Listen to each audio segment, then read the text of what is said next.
Welcome back, loyal fight fans, to boxing. Eat that shit up. I am your humble host, Tummy Tom O'Neill, the human body snatcher, and you already know the drill. Hit the thumbs up button, hit the subscribe button. You got a friend, a family member, ex-wife, worst enemy, they need to be watching the podcast. So we had a lot of boxing going on last weekend, right? We got to jump right in here. We had two DAZN boxing cards on last weekend. We had a ESPN Top Rank boxing card. We had a Showtime boxing card. There was so much boxing, you were basically overwhelmed. Unless you were a heathenous fight fan like myself, then you fully enjoyed your weekend last weekend. So I'm going to start off with kind of plugging my own show here a bit. I'm going to ask you to go back and watch on Unboxing that we started doing these segments. They're going to be 10 to 12 minute segments that we're going to try to fit in every week about different topics, talking about a fight, an old fight that you should watch. We'll kind of figure this thing out as we go. But this first one, I touched on basically the Guillermo Rigondeaux versus John Real Casimero fight, because as disappointing as the fight was, as that it was not fun, it was not a good fight, there was a lot to get into as far as I was concerned for this fight. So I kind of dug a little bit deep on that. So I'm going to really ask you to go back and watch that, because in this particular instance, as far as this fight is concerned, there's a lot more to get into. But go back and watch that. And I'll just touch on it again, add maybe a few things real quick, then we'll get into all the other stuff.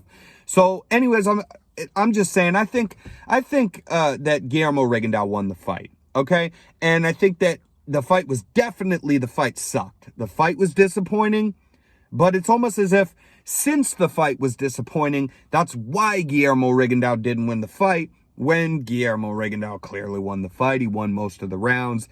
You can make an argument that he won, a loose argument that he won 10 of those 12 rounds, but I think you can make a really firm argument that he won 8, right? 8 of the 12 rounds. So not really even a close fight as far as I'm concerned. But listen, the fight did suck. He didn't throw enough punches, but he's a ghost in there. He's an absolute ghost. The guy is fascinating. He's 40 years old at this point too, and no one has legs like him. No one has legs like him. He's just all over the place. He's invisible. You can't hit this guy.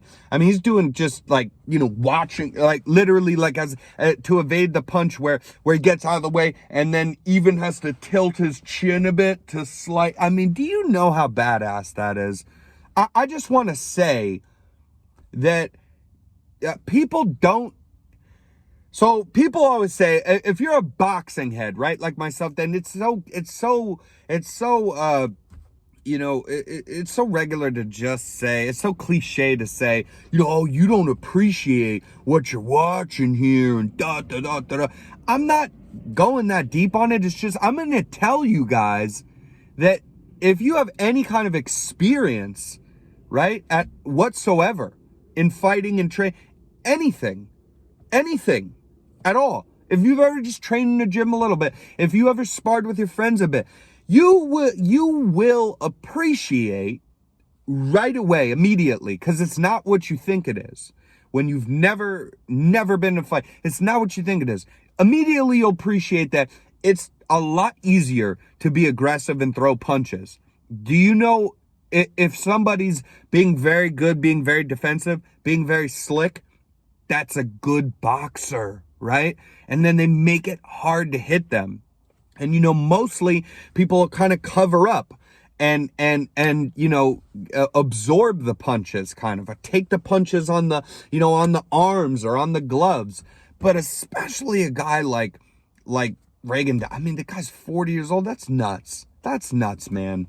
I mean, do you know how much harder it is? This is my point. You know how much harder it is to be so defensively sound and to evade punches and have that crazy of head movement and just legs bouncing in and out, constantly in and out of distance?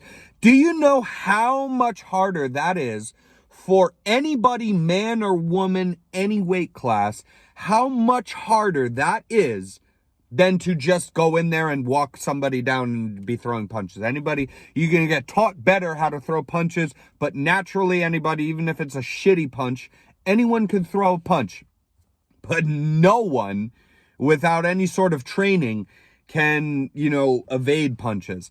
I mean, this guy couldn't be hit the whole fight. And that's what played into the fight, that it sucked, because it was a combination of him doing that, which he always does, man. That's why I appreciate the guy. That's always what he does, but he also didn't counter enough. He didn't, he just doesn't throw enough counter punches for being that slick, being that great. That's one thing Floyd would do is, he's not a hard hitter, but he'd always counter. So, yeah. It's so much harder to be so defensively sound like that, man. And I just think that, inarguably, he won the fight. And it kind of frustrates me that I agree the fight sucks, but you can't just say that, wow, listen, this is a sport. There's rules. We're especially being a judge. I mean, for God's sakes, being a boxing judge sanctioned by a commission, getting paid to be at this event that's supposed to be a respectable sport, and then ending up just like the next fan drinking in the stands and going, this fight sucks, so I'm not going to give it to him, even though I know I should, and that's all I'm going to say about that. Go back and watch the little segment we did about the Guillermo Rigondeaux and Casimero fight. That's touched on that. Now, we had the Zone Boxing. There was 2 cards. There was actually lots of great fights on here, but we don't have all the time in the world. I want to spend time. I'm just gonna really touch on the Mean Machine Kavaliauskas versus Ortiz fight, okay? Because this fight was awesome. I'm gonna tell you guys, this fight was awesome, man. Ortiz, he's such a young savage. The guy's great. The guy's absolutely great, first off, and he showed that. He showed you how great he is in this fight. But against Kavaliauskas, the Mean Machine, this fight went a bit how I predicted. If you go back and watch, I was telling you guys, Kavaliauskas hurt Terrence Crawford. Yeah, arguably dropped Terrence Crawford in that fight. Because he did drop him. But they, it's iffy as to what they call a knockdown, because after being clearly rocked with a good shot, that shot alone didn't drop Crawford, but it wobbled him and hurt him, and Crawford shelled up, and a flurry of hooks and combinations rained down upon Crawford, and then caught him off balance, seconds after being rocked by a clean shot to knock him down, like kind of being off balance. So a lot of times it makes it confusing, and the referees say this is not ruled a knockdown, it's ruled a slip or whatever. That's what happened in the Crawford fight. It happened again. And I told you guys, I thought this might happen again. I told you guys to look out for this because, dude, the Mean Machine is no joke. That guy's such a fun fighter. And, also, we've talked a lot about, on this podcast before, about Derevyanchenko, who's I'm a huge fan of. I'm a huge fan of Sergey Derevyanchenko, okay? And the reason is because he has a good record, first off. I mean, his record's not bad at all, right? But he loses on the highest level a lot of times. Now, he lost to as far as Derevyanchenko's concerned, because I'm going to make a comparison here. Derevyanchenko lost to Triple G, right? Technically, but I thought he beat Triple G. A lot of people thought he beat Triple G. He was the one who, I thought it was pretty clear. I thought this was a touch. I don't want to go out of control with the robbery stuff, but I thought this one was a touch of a robbery, man. I thought, that Kavaliauskas hurt Triple G several times in the fight, right? And then Triple G never hurt him. But Triple G certainly took rounds off of him, and it was a close enough fight. But if it's close enough, and then you have one guy who was multiple times of hurting their opponent, viciously, especially a guy like Triple G, who's no one's ever hurt. Even Canelo in the second fight walking him down very impressively and very effective. Didn't really hurt him, though. Didn't really hurt him or wobble him at any point. He just effectively walked him down. Triple G's so tough. Even Canelo Kavaliauskas hurt this guy, man. I'm sorry. Derevyanchenko hurt this guy. I'm getting them mixed up already. Because the thing is, dude, is that I'm going to make the comparison. I've always been a fan of Derevyanchenko. I thought he won the Triple G fight. He's lost other fights. He lost to Charlo. That wasn't his best performance, but still put up a tough-ass fight, man. Wasn't going to go out easy, and he never is. He comes to fight every time. He usually hurts his opponents, and it's like the very best people in the world you could put this guy up against, and he might check their chin in the fight, not hang in there and take her around. He might really just dog it out with them, with the best in the world, and check their chin, And that's why I love Sergey Derevyanchenko, and that's why I make the comparison now with Mean Machine. He's in. He's the next guy for me. I'm a Mean Machine fan. Of course we give credit to Ortiz. Ortiz won the fight. We'll get into that. We'll get into, I just want to say that let's give Mean Machine some props here. Kavaliauskas, he's a beast, man. He's just like that with Sergey Derevyanchenko, where they're always going to test their opponent. They always come in with no fear, and they don't care who they're fighting and how much they're hyped up, and they're just going to do their job, and they're going to try their best to win, and most of the time, they're going to hurt the very best in the world. And when you look at them, people just forget about these guys. But then no one forgets about a Terrence Crawford. No one will forget about a Virgil Ortiz, right? But, no one forgets about a Triple G. But no one has ever hurt them or come close to challenging them even. No one's even had a close fight, really, with these guys. These guys get finished by Crawford and Virgil Ortiz. And and Virgil Ortiz did finish Kavaliauskas eventually. And he knocked him down about 5 times, I think, before he was stopped. But, the same thing happened here. Kavaliauskas hurt him clearly. Clean uppercut.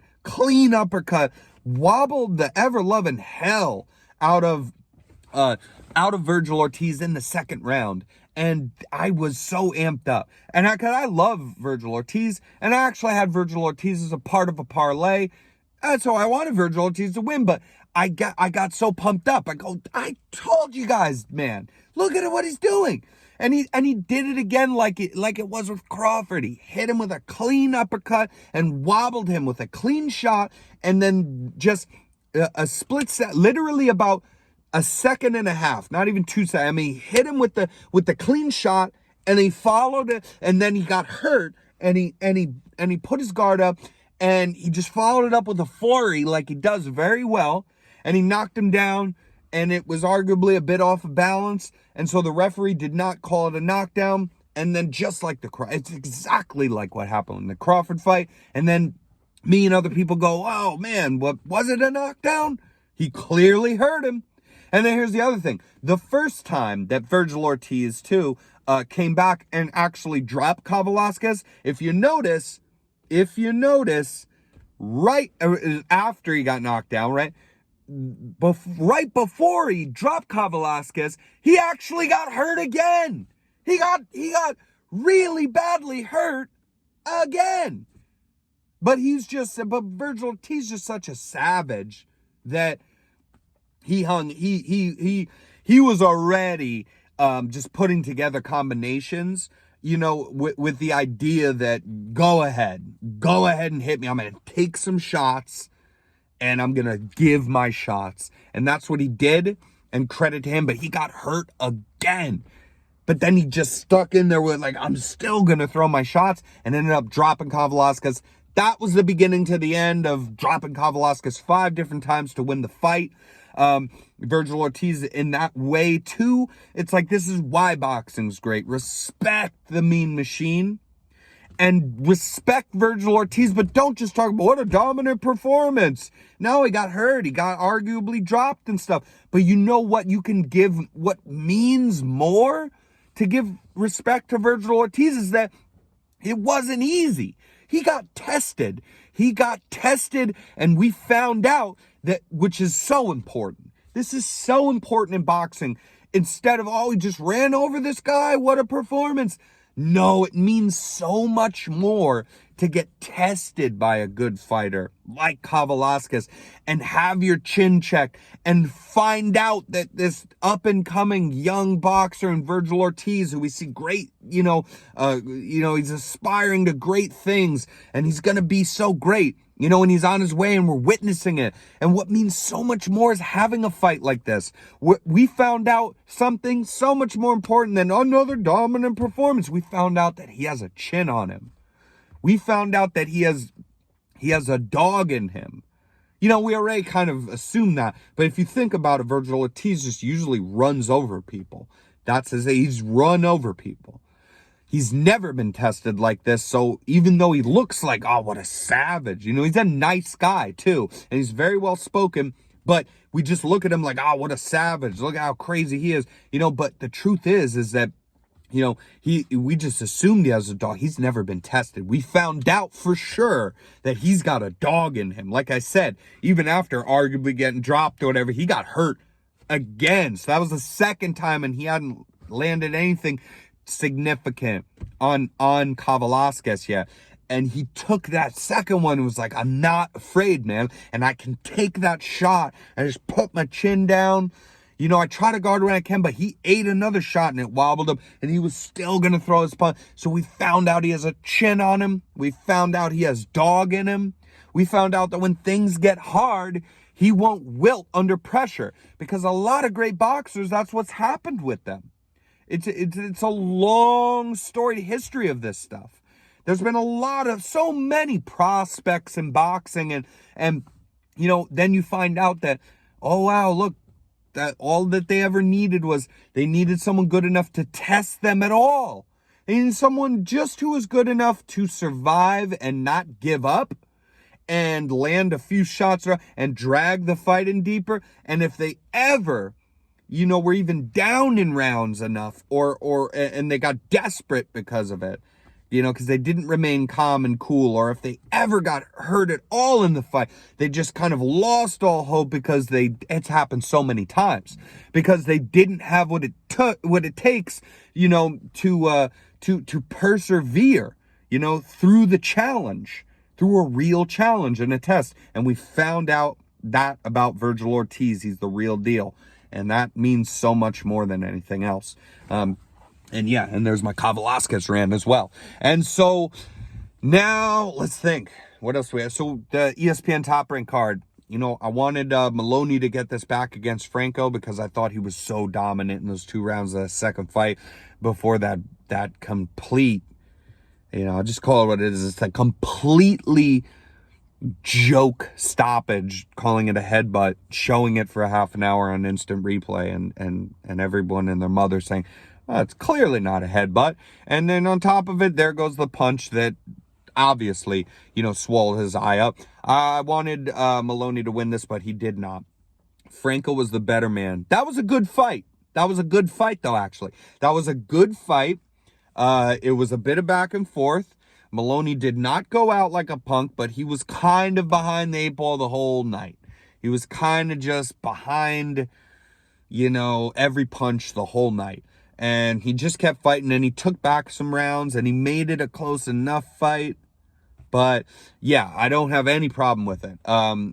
Franco was the better man. And that's, like I said, that's why this fight was interesting, man. I did pick Maloney, right? And he lost. But that was based on his last performance, because that's the last thing that we saw, that we knew. But I did say, don't forget, Franco beat him legit the first time.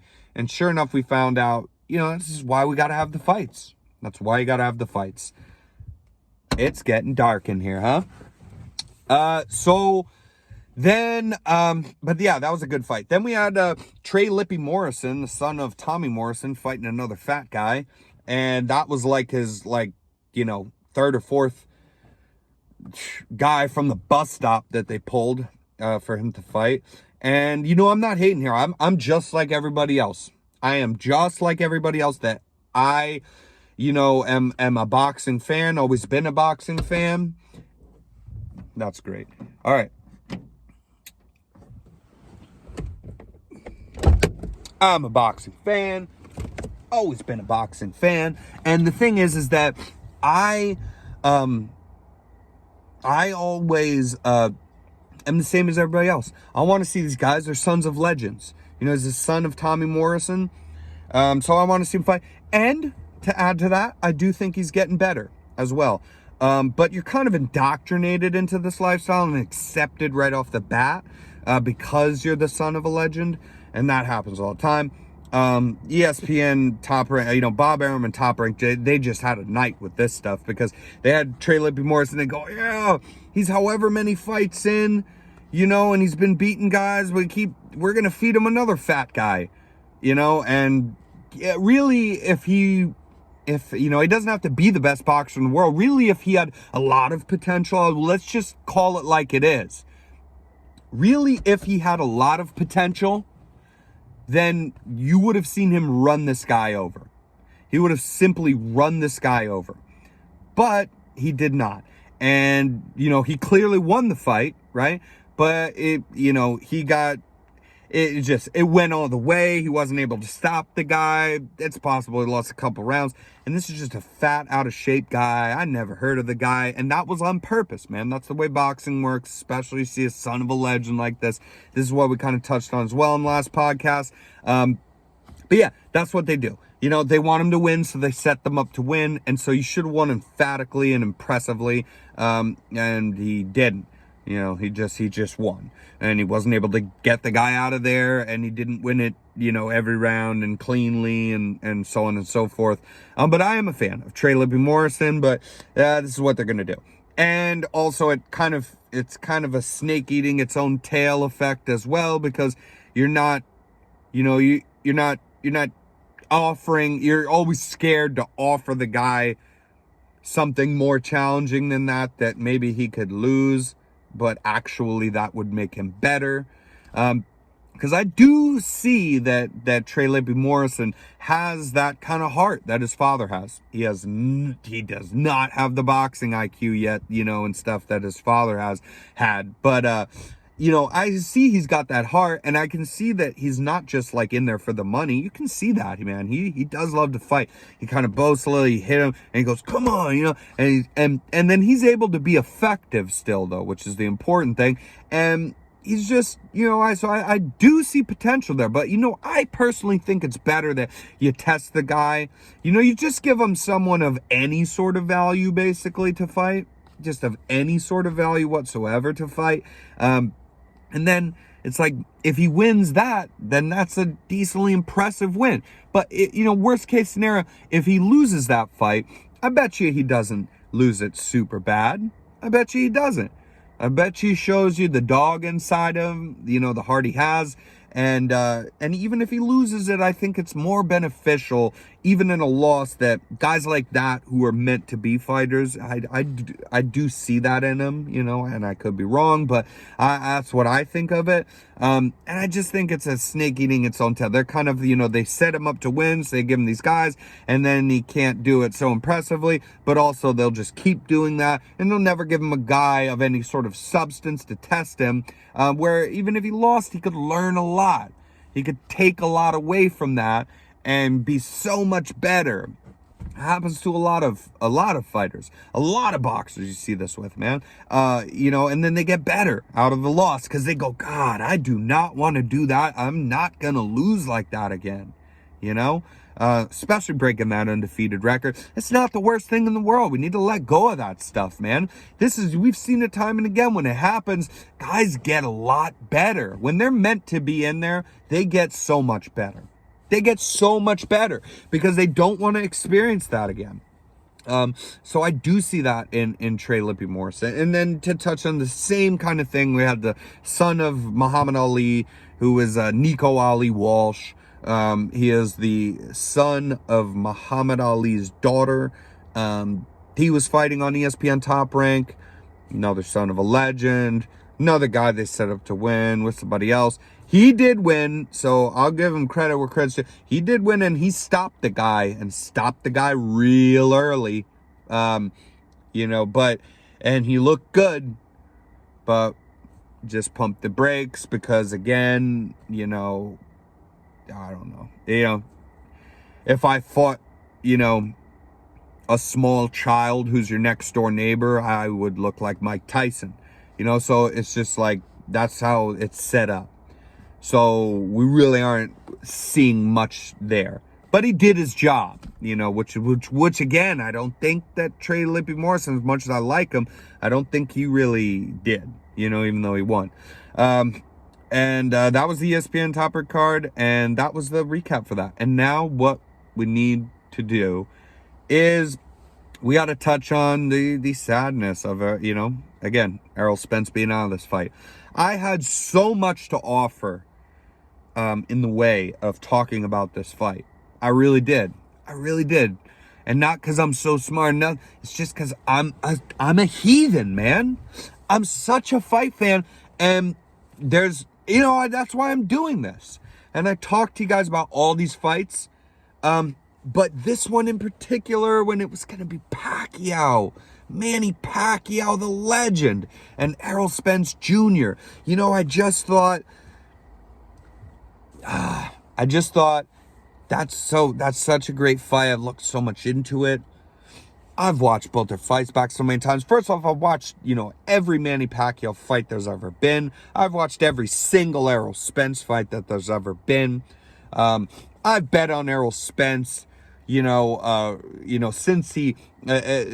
when he was going to fight Kell Brook for the belt is when I started betting and never stopped betting on him. If he fought Terrence Crawford, that's such a great fight. We all want to see, because of course Terrence Crawford could win that fight. It's not going to surprise me, but again, I've said this. I would bet money on Errol Spence to win that. I'm a huge Spence fan.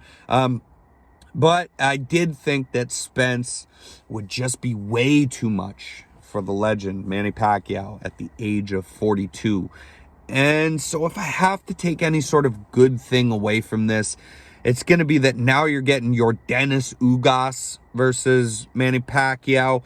And honestly, it's like, it's not a guy you never heard of if you're a boxing fan. If you're any sort of boxing fan, man, this is not a guy you never heard of, right? He beat, your Dennis Ugas beat Sean Porter. He's a big guy for that welterweight division. He's a Cuban style fighter where he has good defense, but him more than honestly maybe any other Cuban fighter that there is, he has a more come forward style, or I don't know about come forward, but he has a more aggressive, punch friendly style, we should say, than any other Cuban fighter that we've really seen, and I like those Cuban fighters, man. I like the defensively sound guys. I like that. I like a good technician, in the ring. But your Dennis Ugas is cool because he has a bit of that, and then he also will just throw more punches than these other, Cuban-born fighters from the amateurs, from the Olympics, so on and so forth. He's mixed that style well into a professional career. He holds a vacant belt, man. He's got a belt that was Pacquiao's belt. That belt that he has is Pacquiao's belt that they stripped Pacquiao of. This is why boxing is a mess, right? I mean, that's Pacquiao's belt he won, that Pacquiao won and never lost. And then because Pacquiao hadn't fought for a while, they stripped Pacquiao of the belt. And then they just simply gave it to your Dennis Ugas instead of even so much as having him fight for it. Not to say he's not a good fighter, because he very much is. But either way, didn't even make him fight for it, just gave him Manny Pacquiao's belt. And now, and that was a while ago, right? And now that he's going to fight Manny Pacquiao, they're up there with the same belts, dude. What is going on? They're up there with the same belts. what is it? The WBA or whatever the hell it is. Who cares anymore, man? You know, the WBC's all right. And here's the one thing. The IBF title does it pretty well. They're really not messing around. So that's a good one to pay attention to. If somebody has the IBF belt, that means a fair amount. But what the hell are we doing? The WBA, man. What are we doing here? Because you're just like throwing belts around, take them away, give them someone. They're like, we're going to have this belt and create another belt from it. It's just a mess. It's just a mess. But your Dennis Ugas a very good fighter. And I do think that there's a possibility that I think this will be a good fight. It's just a bummer that it's not Spence, obviously. You know, let's just be real here. But I mean, it's a good fight. And you're going to get to see Pacquiao. And not only are you going to get to see Pacquiao, but I will give credit where credit's due here. You know, as far as replacements go, it's just so sad Spence out. But, what could they do? And they had to get a replacement. And they didn't just give you some guy and basically set it up to say, buy this for Manny Pacquiao, see Manny Pacquiao again. And then he's fighting somebody. No, your Dennis Ugas is a good name. That's a good fighter. So as far as replacements go, it's a good replacement, really. And I do think it'll be a good fight. I do think there's chances as well that your Dennis Ugas takes some rounds off Pacquiao. I will say that. I think there's a chance that happens. But if that happens, I think that happens later on. I think Pacquiao comes out very strong in this fight. In the first rounds, in the opening rounds, the first 4, at least 5, I think he comes out, with his Pacquiao flurries coming forward. I think your Dennis Ugas waits on him too much. I think he doesn't throw enough punches, at least in that early half of the fight. I do think that if it does go this way, that your Dennis Ugas picks it up later on in the fight and tries to make up for it, but maybe it's a bit too late then. And I think Pacquiao wins this fight. I think that if Pacquiao stops your Dennis Ugas, that's it, man. Then you're just like, then as far as Manny Pacquiao or Pacquiao fans are concerned, if he stops your Dennis Ugas, that's just as good. It's not just as good as beating Spence, but it's just as good as, like, if he stops him. Doesn't just win, but stops him. Because you're as far as I know, Ugas has never been stopped before. And he's lost very few fights. I don't know if has he lost? Has he even he's lost, I think. But I know he's never been stopped ever. And I think if he has lost, he's got 1 loss. Yeah. Was it the Porter fight? I'm out of my mind here, okay? There's lots of fights going through my head. But anyways, I think he's never been stopped, and I think that'd be very impressive if Manny Pacquiao stops your Dennis Ugas, and I think that's what he's going to come out to do. I think he's running for president of the Philippines. The guy's 42 years old, for God's sakes. He's got the biggest calf muscles you've ever seen in your life, and he's just fast as lightning. And the thing is, dude, is that when you get older, you can maintain your power. But the first thing that goes is your speed and your timing. And that's kind of what, Manny can punch hard, but really what his whole thing relies on, his whole style and his entire long career of successes in life, it relies on speed and timing, and it's like he's never lost it. The guy's, and you know what? It's like 42. God, he just fought 2 years ago at 40 years old and beat an undefeated Keith Thurman. It's unreal. And then even saying 42 is crazy. The truth is, dude, I think his birthday's in December, so it won't even so much as be before the new year, where basically you can call him almost 43 years old taking this fight. And I think that he does look absolutely fantastic, as he could be. I don't think Manny looks old overnight. God, how sad would that be? At some point, the guy's just, I mean, if he's just going to keep doing this, at some point, he's just going to come out there and look old and slow, and that's going to be so sad, you know? But yeah, I don't think that happens though here at all. I think we need more time really to see, because of how good he looked against Thurman. No one could believe that, man. But I do think he wins, and I think he looks great, not just because he's Manny Pacquiao. I'm gonna say because he was training. You got to think he was training this entire time for Errol Spence, for Errol Spence Jr. And now so that's like the toughest fight that he could take, that or Terrence. That's like the toughest fight literally that you could find for the guy. And he was training for that this entire time. And sure, it's a different guy and a different style, but at the end of the day, you've trained so hard. You've trained so hard for this fight. And now you're going to fight, sure, it's a different guy, different style, but hands down, you're just going to fight a lesser opponent at the end of the day, So, of course, there's benefits to, knowing who you're fighting and training specifically for that style. But when you're a Manny Pacquiao or such a legend like that, it's not that stuff doesn't matter, but it's more about, especially at his age, he's just so great. Especially at his age, like the biggest, most important thing is how hard are you training? How much have you put into your camp? How long have you been training? What kind of shape are you in? And I think he's just in the shape of the best shape that a human being could be in for that age, point blank period, because he's been training for Errol Spence Jr. And now he's going to have a lesser opponent in Yordenis Ugas.